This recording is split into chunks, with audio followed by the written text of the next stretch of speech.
এই একটা ভিডিওর মধ্যে কি করে যে আমি তিন রকম রূপ ধারণ করলাম সেই সবটাই আজকে এই ভিডিওর মধ্যে শেয়ার করব। তাহলে চলো দেরি না করে একদম প্রথম থেকে ভিডিওটা শুরু করে দিই, কি বলো আর? Hello everyone, welcome back to my mini blog. কেমন আছো তোমরা সকলে? আমি তোমাদের সকলের প্রিয় রত্না আমার নতুন একটা মিনি ভিডিওতে সবাইকে জানাচ্ছি ওয়েলকাম। আমি তো খুব সুন্দর করে রেডি শেডি হয়ে বেরিয়ে পড়েছি রেগুলার কার মতন।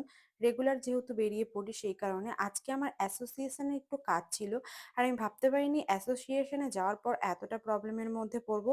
কি প্রবলেমে পড়বো সেটাও শেয়ার করব। তার আগে চলো মেন অ্যাসোসিয়েশনে গিয়ে পৌঁছাই। আজকের ওয়েদারটা বেশ ভালো ছিল। আর দেখো আমি অ্যাসোসিয়েশনে পৌঁছে গেছি, আর এখানে আসার পর দেখি অলরেডি আমার আগে অনেকে চলে এসছে। অনেকগুলো মাস পরে আমি অ্যাসোসিয়েশনে এসেছি, আর এখানে আসার পর অলরেডি মিটিং স্টার্ট হয়ে গেছে। আর এই অ্যাসোসিয়েশনটা হচ্ছে যেহেতু বাবার ডিফেন্সে ছিল, তো সেখানকারই সব যারা সিনিয়র পার্সন অথবা যারা হচ্ছে সিনিয়র সিটিজেন, রিটায়ারমেন্ট যারা, তাদের নিয়ে একটা সংগঠিত হয়। সেটা অনেক রকমের প্রবলেম যাদের থাকে সব প্রবলেম সলভ হয়। যাই হোক, সেটা পরে একটা সেপারেট ভিডিওতে আমি তোমাদের সাথে শেয়ার করে দেবো। আর এইদিকে দেখো আমি আবার রেডি শেডি হয়ে বেরিয়ে পড়লাম, মানে অলরেডি মিটিং কমপ্লিট করে বাড়িতে এসে রেস্ট নিয়ে আমার কাজ বাজ কমপ্লিট করে আমি আবারও বেরিয়ে পড়েছি। আর এদিকে দেখো আজকে ভাইকে নিয়ে যাচ্ছি। আর আমার ভাইয়ের রিয়াকশনটা জাস্ট একটু দেখো। ওর সাথে অলরেডি মানে আমি ঝগড়া করছি কনস্ট্যান্ট, কারণ ও হাফ প্যান্ট পরে চলে এসেছে স্কুল ড্রেস পরে ফটো তুলতে, কারণ ও তো এখন ক্লাস 9-এ পড়ে।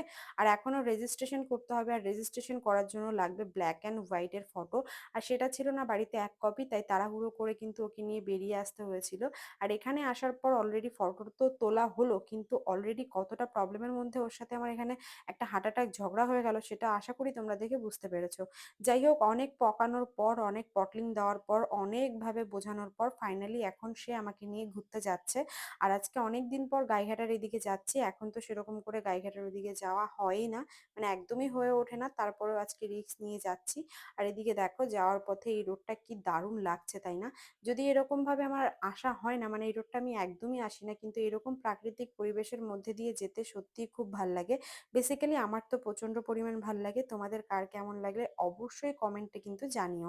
যাই হোক, মাইকটা কেনার পর মাইকে যে ভিডিওগুলো করছি সেই ভিডিও তোমাদের কেমন লাগছে সেটা কিন্তু জানাতে ভুলো না। কারণ মাইকে ভিডিও করা আমার কিন্তু আগের থেকে কোনো রকম এক্সপেরিয়েন্স ছিল না। আমি এখনো ঠিকঠাক করে কথা বলতে পারি না, তারপরেও চেষ্টা করছি, জানি না কবে ভালো শিখতে পারবো। চুলগুলো কাটার পর এখন এত ছোট হয়ে গেছে, নিজেরই প্রচন্ড পরিমাণ মায়া লাগে। আর বললাম একটা ভালো ব্যাকগ্রাউন্ডে দাঁড়াবো, আর দেখো দাঁড়াতে না দাঁড়াতেই বৃষ্টি শুরু হয়ে গেছে। আর এই বৃষ্টিতে অলরেডি আমি হাফ পুরো ভিজে গেছি, মানে কুত্তা মার্কা ভেজে যারে বলে সেই ভিজে। আমি এখন কিন্তু ভাইকে নিয়ে বেরিয়ে পড়েছি, কারণ আমাদের আরো একটা লোকেশনে যেতে হবে। আর সেই লোকেশনটা যাওয়াটা খুবই ইম্পর্টেন্ট, অন্তত আজকের দিনে দাঁড়িয়ে। তো সেই কারণে আমি আর দেরি না করে ভাইকে নিয়ে ঝটাপট বেরিয়ে পড়লাম। আর তোমরা জাস্ট দেখো আকাশে কি পরিমাণ মেঘ সাজানো হয়েছে। ছোট ছোট মেঘ সাজানো হয়েছে, মনে হচ্ছে যখন তখন বৃষ্টি নামবে, আর বৃষ্টি নামারই কথা। কারণ এখন এই মাসটা তো বৃষ্টি হবেই। আর মেঘগুলো দেখে মনে হচ্ছে এতটা সুন্দর, হাত দিয়ে যদি একটু ধরতে পারতাম তাহলে ব্যাপারটা আরো বেশি ভালো লাগতো। মনে হচ্ছে দূর দূর থেকে কত সমুদ্র দেখা যাচ্ছে, কিন্তু না গাইস, সবই হচ্ছে আমাদের খাল বিল। যেহেতু আমরা গ্রামে থাকি তো সেই কারণে কিন্তু চারিদিকে জল বৃষ্টি এইসব থাকেই, মাঠের মধ্যে জল জমায়েত হয়ে যায়, সেরকমই একটা ব্যাপার হয়ে গেছে। আর এদিকে দেখো অলরেডি অনেকটা রাস্তা গাড়ি চালানোর পরে ভাইয়ের সাথে আমার আবারও একটা এই স্পটে দাঁড়িয়ে মিনি হার্ট অ্যাটাক হয়ে গেল। কি কারণে জানো? বলছি। বাড়িতে আসার পর আবার আমাকে নিয়ে বেরাতে হবে, এটা শোনার পর আমার ভাইয়ের মাথা পুরো চড়ক গাছে উঠে গেছে। ও কোনো রকম ভাবে রাজি না আমাকে নিয়ে বেরানোর জন্য, তারপরেও বলতে পারো হাত পা ধরে বাবু সোনা কত কিছু বলে ফাইনালি ওকে রাজি করিয়ে আমি কিন্তু বেরিয়ে পড়লাম জামদানির উদ্দেশ্যে। কারণ জানো তো আমাদের জামদানিতে একটা নতুন নার্সারি হয়েছে। আর সেই নতুন নার্সারি সন্ধানের জন্য আমাকে কেউই ঘরে আর আটকে রাখতে পারবে না।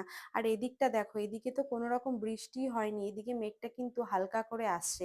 কিন্তু মেঘটা যেহেতু আসছে, মেঘটা সাজানো হচ্ছে, এখনো বৃষ্টি হয়নি, কিন্তু খুব তাড়াতাড়ি বৃষ্টি হবে সেটা কিন্তু মেঘটা দেখে বুঝতেই পারছি। যাই হোক, আমি আর দেরি না করে টুকটুক করে সামনের দিকে যাচ্ছি, আর তোমাদের সাথে লোকেশনটা অবশ্যই শেয়ার করব যে এই নার্সারিটা ঠিক কোথায়, আর তোমরা কত কম কম প্রাইসে এখান থেকে গাছ নিতে পারবে।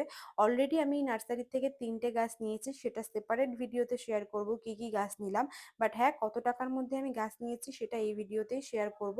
যাই হোক, এদিকে যাওয়ার পথে দেখো এই যে আমার একটা ফেভারিট জায়গা জায়গা, মানে এই জায়গাটায় আমি দাঁড়াবোই। আমার এত পরিমাণ ভালো লাগে এই জায়গাটা যে যখনই আমি এখান থেকে যাই আমি চেষ্টা করি এখানে দাঁড়ানোর। আর যেহেতু একটু আগে আমি হচ্ছে বৃষ্টিতে একটুখানি ছোটখাটোভাবে ভিজে গেছি, তাই চুলগুলো কিন্তু এইভাবেই ছেড়ে রেখেছি। আর এই চুলগুলো বাড়ি গিয়ে শ্যাম্পু না করতে পারলে চুলের মধ্যে আবারও খুশকি জন্ম নেবে, কারণ বৃষ্টির জল চুলে রাখলে চুল কিন্তু অনেকটা পরিমাণ খারাপ হয়ে যায়। আর এদিকে ডাউনে একটা ট্রেন ঢুকছিল, আর তোমরা জাস্ট একটু দেখো এরকম একটা দৃশ্য সত্যি একটা অপরূপ লাগে।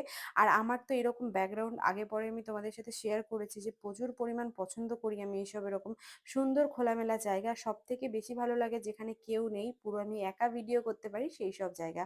যাই হোক, অনেক তো বকবক করলাম, চলো এবার বেশি ভাট না বকে মেন স্পটে যাওয়া যাক। কারণ মেন স্পটটা দেখার জন্য আমি জানি তোমরাও খুব এক্সাইটেড রয়েছো। কারণ গাছ লাগানো বা গাছের পরিচর্যা, গাছকে ভালো যে বাসে সে কিন্তু প্রত্যেকটা মানুষকে ভালোবাসতে পারে। আর আমি না মানে আগের থেকেই আমার গাছের প্রতি একটা আলাদা ভালোবাসা, কিন্তু গাছকে যত্ন করার মতন সময় আমি দিয়ে উঠতে পারতাম না। বাট এখন সেই সময়টা আমি দিয়ে উঠতে পারছি, তার জন্য কিন্তু চেষ্টা করি প্রত্যেক দিন যখনই সময় পাই গাছের জন্য সময় কাটানো। যাই হোক, এই নার্সারিটা কিন্তু মাঠের মধ্যে। তো জামদানি রোডটা ক্রস করে, মানে জামদানির যে গেটটা সেই গেটটা ক্রস করেই কিন্তু আমাদের যেতে হবে গোবরডাঙ্গার দিকে। তো গোবরডাঙ্গার দিকে যাওয়ার পথে কিন্তু এখানে এই মাঠের মধ্যে থেকেই নার্সারিটা। এখানে আসার পর সব থেকে বেশি ভালো লাগলো এই এই পদ্মের যে টিউবার গুলো ছিল না, এই টিউবার গুলো তোমরা জাস্ট দেখো, মাঠের মধ্যে এরকম সুন্দর পদ্মের টিউবার করেছে, এতটা ভালো লাগছিল গাইস বলে বোঝানোর মতন না। এখানে অ্যাডিনিয়াম থেকে শুরু করে জবা, কাঠগোলাপ, সব থেকে বেশি ভালো লাগছিল ফল গাছগুলো। এখানে এত পরিমাণ ফল গাছ আছে বলে বোঝানোর মতন না। আর জাস্ট একটুখানি দেখো, এখানটা অলরেডি পদ্ম ফুল ফুটে তার থেকে কড়িও বেরিয়ে গেছে। এখানে প্রায় ৩-৪ রকমের পদ্মের টিউবার ছিল, আর তার সঙ্গে কিন্তু খুব সুন্দর গাছ ছিল, যেটা কিনা আমার প্রচন্ড ভালো লেগে গেছে। তো কাকুর ওখানে আমি শুনলাম যে ওটা একটা আউটলেট খুলেছে, মানে মেন হচ্ছে এখানে কাকুর দোকান। তো এই দোকানটা হচ্ছে ঠাকুরনগর টু গোবরডাঙ্গা যে রোডটা, সেই রোডের এখানটায়। আর এখানে আসতে না আসতেই জাস্ট একটু দেখো কত গাছের কালেকশন। আজকে আমি এখান থেকে টোটাল ৩টে গাছ নিয়েছি, ৩টে গাছের প্রাইস পড়েছে মাত্র ১১০ টাকা। এক একটা গাছ ৪০ টাকা করে নিয়েছিল, তো সেখান থেকে আমার কাছ থেকে 10 টাকা ডিসকাউন্ট নিয়েছে। মোটামুটি গাছগুলো খুব ভালোই হয়েছে, গাছগুলো লাগালে আমি অবশ্যই শেয়ার করব। এখন আমি জামদানি রোড ধরে বাড়ির দিকে রওনা দিয়ে দিচ্ছি। আজকের ভিডিওটা আর বেশি বড় না করে এখানেই শেষ করছি। ভিডিওটা কেমন লাগলো জানিও। সকলে ভালো থেকো, সুস্থ থেকো, দেখা হবে নেক্সট